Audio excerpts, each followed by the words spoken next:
Qui reçoit Michel-Édouard Leclerc.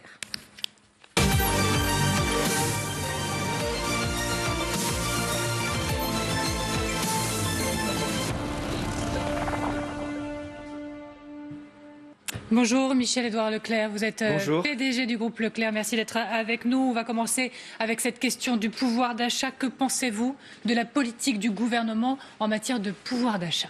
Je pense qu'il y a une vraie intention, il y a une intention de bien faire, mais que les signes de sa volonté d'augmenter le pouvoir d'achat ne sont pas compris par les Français. C'est une vision macroéconomique, c'est une vision technicienne. Et puis le gouvernement aussi est pris un peu à son propre piège parce qu'il a minimisé cette question. Il ne voulait pas en faire une question politique. Et puis il avait dit il n'y a pas de problème de compétitivité. Il y a un problème de compétitivité de l'offre en France, mais il n'y a pas un problème de demande. Et on se rend bien compte aujourd'hui que la consommation patine. Et puis surtout, le ressenti des Français, c'est que quand même, ils sont laissés pour compte du projet du gouvernement. Justement, parlons du ressenti des Français. Faites-vous partie de ces Français? Ils sont 84% selon un sondage IFOP pour le JDD publié ce week-end, à penser qu'Emmanuel Macron n'améliorera pas leur pouvoir d'achat. Qu'en pensez-vous, vous? Non, je pense qu'il a la volonté aujourd'hui de le faire. En tout cas, le gouvernement prend des mesures intéressantes. Il y a des mesures qui sont quand même qui vont améliorer le pouvoir d'achat. La suppression, par exemple, de la taxe d'habitation, ça élève le pouvoir d'achat de 80% des Français. Il y a toutes les mesures qui allègent le salaire. On commence à diminuer certaines cotisations, certaines charges, etc. Mais le perçu des Français, c'est qu'ils ont des marqueurs de leur pouvoir d'achat, les Français. Et on ne leur répond pas sur ces marqueurs-là, qui sont les marqueurs de leur consommation ou de leur investissement. Justement, leur consommation, les marqueurs, parlons-en. Autre sondage ce week-end, IFOP, le JDD, toujours 72% des Français considèrent que le pouvoir d'achat a baissé depuis mai 2017. Vous le voyez, vous, dans vos magasins, dans le comportement des Français au quotidien? Oui, c'est vrai que quand on regarde les chiffres de l'INSEE, on le disait tout à l'heure sur ce plateau, le pouvoir d'achat en masse a augmenté. Mais jamais les gens ne sont venus en magasin, jamais les consommateurs ne sont venus acheter des promos, acheter des prix bas. Il y a une vraie réticence à acheter. En tout cas, le temps de la consommation s'est allongé. Il y a des arbitrages très lourds en famille. Aujourd'hui, il n'y a pas de perspective d'enrichissement, par exemple, par le travail. Donc, des jeunes qui sont salariés, un jeune couple qui se demande s'il veut acheter un appartement ou pas, acheter une voiture ou pas. Jamais la décision n'a été aussi longue à mûrir. Et il y a pas mal de frustration. On va le voir dans le Parisien ce week-end. Bruno Le Maire, le ministre de l'économie, dit pas de retour en arrière. Vous trouvez que le gouvernement est trop ferme, qu'il n'est pas assez à l'écoute? Oui, je pense que Emmanuel Macron s'est fait élire sur une sorte de discours de la bienveillance, un peu évangéliste, très nouveau monde. Et je pense que le citoyen en nous pouvait se reconnaître en lui. Mais maintenant, on parle aux retraités, on parle aux travailleurs. Le ressenti est chacun dans son travail. Et là, le passage, si vous voulez, de la facture est différente. Le ressenti est très différent. Et moi, je pense qu'aujourd'hui, qu'il manque au gouvernement, excusez-moi, c'est un commerçant qui le dit, il leur manque un commerçant pour vendre cette politique. Vous vouliez un ministre de la Consommation? Oui, oui, je trouve qu'il ne parle pas aux consommateurs. Le gouvernement ne parle pas aux consommateurs. On a un ministre de l'Agriculture, on a un ministre de l'Économie, on a un ministre de l'Industrie, mais il n'y a pas de ministre de la Consommation. Et donc, il n'y a pas cet arbitrage nécessaire dans l'intérêt du consommateur, dans l'intérêt... Et le citoyen s'exprime à travers sa consommation. Mais que devrait faire le gouvernement là pour donner un sentiment meilleur en termes de pouvoir d'achat aux Français? Dans l'immédiat, vous qui êtes spécialiste. D'abord, moi, il me semble que... il y a des bonnes choses qui ont été prises, mais par exemple, aujourd'hui, vous êtes salarié. C'est quand même, la plupart des jeunes sont soit au chômage, soit salariés. Ils sont pas retraités encore. Est-ce que vraiment, vous pensez qu'en dehors d'être coopté par une élite, d'avoir des diplômes, etc., ou à défaut d'être entrepreneur, est-ce que vous n'avez pas l'impression que de toute façon, vous vous enrichirez jamais par le travail?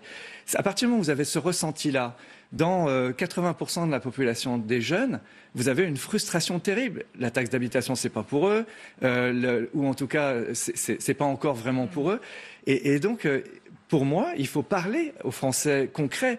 Je trouve que le politique, il est très hors sol. Il devrait venir en stage dans les magasins, ou chez les industriels. Vous dites à Emmanuel Macron et au gouvernement, venez dans les magasins Leclerc voir comment ça se passe? Mais écoutez, c'est extraordinaire. J'en fais pas un problème d'ego ou un problème personnel, mais les centres Leclerc font 21% de part de marché en France de la consommation. j'ai jamais un coup de téléphone d'un homme politique, d'un député, juste pour voir, pour savoir comment ça se passe, etc. C'est incroyable. Vous seriez prêt à l'accueillir, là, le président de la République, dans l'un de vos magasins, oui, au ministre de l'économie? Bien sûr. J'espère que pour vous, le message sera entendu. Vous parlez concret, parlons concret également. Parlons carburant, les prix montent. Et la colère également. Est-ce que vous la comprenez, cette colère? Je rappelle que votre père s'est battu pour la baisse des prix du carburant dans les années 60-70, par exemple. Oui, en fait, aujourd'hui, c'est pas un problème de marge, puisque le marché est extrêmement concurrentiel entre Carrefour, Leclerc, même Total, les stations Total Direct, les stations Esso, ça se bagarre. La marge est très infime, mais ce sont des taxes. Nous vendons des taxes. Et quand le carburant, quand le prix du pétrole augmente, quand la matière brute augmente, il faudrait que les taxes régressent un peu, parce que pour le coup, le carburant, c'est un marqueur de la consommation. Tout le monde connaît le prix du carburant de sa voiture. Et là, quand on le voit flamber, eh bien justement, ça dit attention, pouvoir d'achat amputé. C'est aussi simple que ça. On va regarder ce qui se passe en ce moment. Cette pétition qui a été lancée par une automobiliste en colère, près de 500 000 signatures ce matin. Vous soutenez cette démarche, tout comme votre père s'est battu dans le passé, un bras de fer réel pour faire baisser les prix des carburants? Ma manière à moi de soutenir, c'est de me battre pour que justement le pouvoir d'achat soit remis au centre du débat politique, qu'on mette à plat très concrètement les mesures en question. Moi, je suis contre, par exemple, deux mesures qui vont pénaliser les consommateurs en janvier, qui est la limitation et l'encadrement des promotions, et qui est aussi la hausse des prix des grandes marques dans les hypermarchés. Je trouve ça complètement con. C'est mal motivé. On dit que c'est pour les agriculteurs, mais c'est même pas des produits agricoles, c'est de l'eau d'évian, c'est du coca, etc. On va le redévelopper. Vous voyez, pour un consommateur, la hausse des prix, c'est une réalité. Pour un consommateur, le pouvoir d'achat, ça se lit sur ces marqueurs-là, les carburants, mais aussi le prix du Nescafé, le prix de leur consommation de tous les jours. Que pourriez-vous faire, vous, puisque vous êtes le deuxième distributeur en France derrière Total, pour gérer cette baisse des carburants? En 2012, il y avait eu la même difficulté et vous aviez appelé à vendre au prix coûtant pendant un mois les carburants. Vous pourriez faire la même chose aujourd'hui? Mais nous sommes déjà pratiquement à prix coûtant toute l'année. Vous pourriez faire le même appel aujourd'hui? Aujourd'hui, ce serait un mensonge, ce serait de la démagogie. En fait, pour ne pas parler que de Leclerc, vous avez bien vu ce week-end, c'était Intermarché qui était à prix coûtant. Nous, on l'est pratiquement tout le temps. Je pense que dès que les hypermarchés sont en concurrence les uns avec les autres, ou les distributeurs de carburant, on est pratiquement à prix coûtant. La marge sur les carburants est inférieure à 2%, donc on peut mettre 1%, mais ça ne changera pas grand-chose. Autre mobilisation, ce sera le 17 novembre. Plusieurs associations et partis politiques appellent à bloquer les autoroutes, notamment le 17 novembre prochain. Si vos stations-service, par exemple, sont bloquées, que feriez-vous? On fermera. Et vous soutiendrez d'une certaine manière? Non, mais il ne s'agit pas de rentrer dans... Moi, je ne peux pas être un acteur et me contenter de descendre dans la rue pour dire c'est pas bien. Je vous dis ici, en tant qu'acteur économique, que peut mieux faire, le gouvernement doit mieux faire, mais il ne faut pas être démago. Je ne vais pas faire de la récup, ce serait pas honnête. Donc moi, je crois que je peux jouer sur justement le niveau des prix. Ce qui est pas bien, c'est que les élus, depuis 2 ans, et pas que d'ailleurs les élus, mais un peu les élites, ont dit ras-le-bol des rabais, ras-le-bol des prix bas, etc. Et voilà le résultat. Donc aujourd'hui, le besoin de prix bas, le besoin de pouvoir d'achat s'exprime. C'est aux politiques d'y répondre. Certains évoquent la création d'un chèque carburant. Vous seriez pour? Je suis pour, évidemment, mais c'est pas moi qui paye, alors c'est facile. Que faites-vous, vous, pour le pouvoir d'achat Je vends moins cher. Oui, alors justement, parlons-en. L'électricité, notamment. Vous êtes lancé il y a plusieurs semaines pour un tarif 16% inférieur à celui d'EDF. C'est pas sur la facture, si j'ai bien compris. Ce sont des bons d'achat remis aux consommateurs pour acheter des produits Leclerc. Mais les carburants, par exemple, n'est pas concerné pour les consommateurs? Non. En fait, aujourd'hui, Leclerc n'est rien sur le marché de l'électricité. Le carburant, ça va être de la vieille économie. Dans la nouvelle économie, on va avoir énormément d'appareils connectés, on va consommer beaucoup plus d'électricité. Et donc, c'est un enjeu que de mettre de la concurrence dans l'électricité. Je n'ai pas de puissance d'achat, contrairement à d'autres secteurs. Et donc, les centres Leclerc, aujourd'hui, essayent de satisfaire les clients déjà fidèles à Leclerc. C'est quand même 14 millions de consommateurs qui ont une carte de fidélité et nous voulons créditer leur carte de fidélité, quelquefois de 150 à 240 euros par an, en leur faisant une remise de l'ordre de 20% sur les tarifs négociables EDF. Et puis aussi, on va étendre au fur et à mesure cette action. Il y a plus de 1500 nouveaux consommateurs qui viennent sur notre site énergie.leclerc.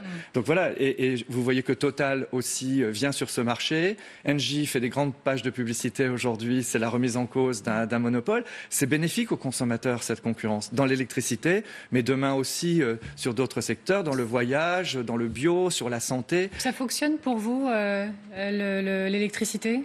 Oui, c'est justement, on a honnêtement un peu bafouillé parce qu'on a eu plus de demandes qu'on était capable d'en gérer. Ça y est, c'est régulé. Mais oui, nous allons être un acteur majeur de cette mobilité électrique, en équipant aussi les magasins de bornes électriques, en mettant des panneaux solaires sur tous nos magasins. Je me suis engagé auprès du gouvernement. Vous voyez, je ne fais pas un tir anti-gouvernemental. Monsieur Lecornu nous a demandé, quand il était ministre de l'Énergie, de souscrire à un plan d'équipement en panneaux solaires des parkings de nos hypermarchés. Tous les distributeurs vont y aller aussi. Où ils vont. Et ça c'est ça notre rapport à l'économie. C'est ça aussi qu'attendent les consommateurs, de l'écologie concrète et qui se traduit. Mais il ne faut pas qu'on oppose tout le temps l'écologie à des hausses de prix. Justement, transition idéale sur l'augmentation du prix des carburants en ce moment, 20 centimes, une partie 16 centimes à peu près, c'est lié à l'augmentation du prix du baril, la situation géopolitique, et puis il y a 4 centimes liés à la fiscalité verte. Vous la redoutez, pointez du doigt cette fiscalité verte, vous la jugez injuste aujourd'hui pour les Français ? Déjà, on a tous l'impression de payer beaucoup d'impôts, et en tout cas pour des Français, c'est dur. Tous les Français qui payent l'impôt, moi j'ai encore les moyens, mais moi j'ai les moyens. Je ne vais pas faire pleurer dans les chaumières. Mais les 3/4 des Français, pour eux, l'impôt c'est un coût. Là, comme par hasard, on leur dit que c'est affecté à l'écologie. Mais c'est un impôt supplémentaire. Alors, on parle des péages pour rentrer dans les villes. On parle de l'impôt écologique pour bien faire donc, sur la transition énergétique. On parle de l'impôt sur le sel, l'impôt sur le sucre. Est-ce que ce ne sont pas juste des prétextes d'augmenter les impôts ? N'oubliez pas, Emmanuel Macron a été aussi élu sur la réduction du déficit public, sur la réduction de la dette publique. Donc là, il y a une contradiction. Mais il a aussi mis en valeur la question du courage, et c'est ce que met en avant le gouvernement ce week-end, en parlant de fiscalité verte. Faire payer les autres, c'est pas Gérald du courage Darmanin, quand même. Je cite Gérald Darmanin, le ministre du Budget, les particules fines tuent des milliers de personnes chaque année, nous devons faire preuve de courage, notre politique est d'encourager la transition écologique pour les constructeurs et les particuliers. Affectons la fiscalité française à ça, mais faut-il pour autant augmenter encore les impôts ? Vous voyez, c'est incroyable. Je lisais ce matin dans le Figaro l'interview de mon ancien concurrent Serge Papin, Système U, qui dit l'hyper c'est fini, on va revenir à des magasins de proximité en centre-ville, etc.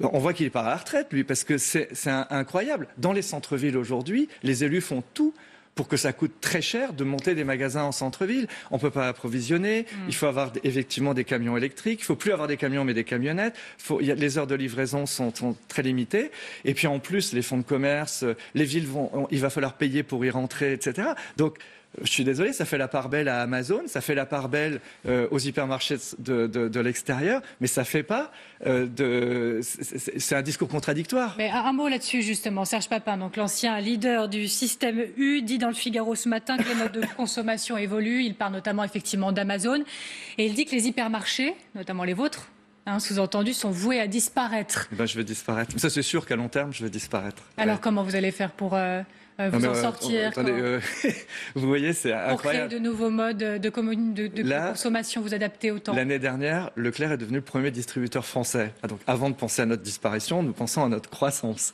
Donc aujourd'hui, nous sommes en train de revitaliser tout le modèle de l'hypermarché et nos hypermarchés marchent bien, contrairement à ce qu'il dit. Ce sont les très gros hypermarchés qui patinent. En revanche, l'important, ce n'est pas le format dans lequel on vend. L'important, c'est l'utilité de notre promesse commerciale, de nos enseignes, que ce soit Leclerc, Carrefour, Intersport ou Decathlon. Et c'est à ça qu'il faut travailler. Amazon, aujourd'hui, quand on nous dit « Ah, c'est fini l'hypermarché mais quand on dit en même temps « Ah, c'est fini le prix bas », qu'est-ce qui fait connaître Amazon ? C'est qu'il n'est pas cher. C'est qu'il n'est pas cher.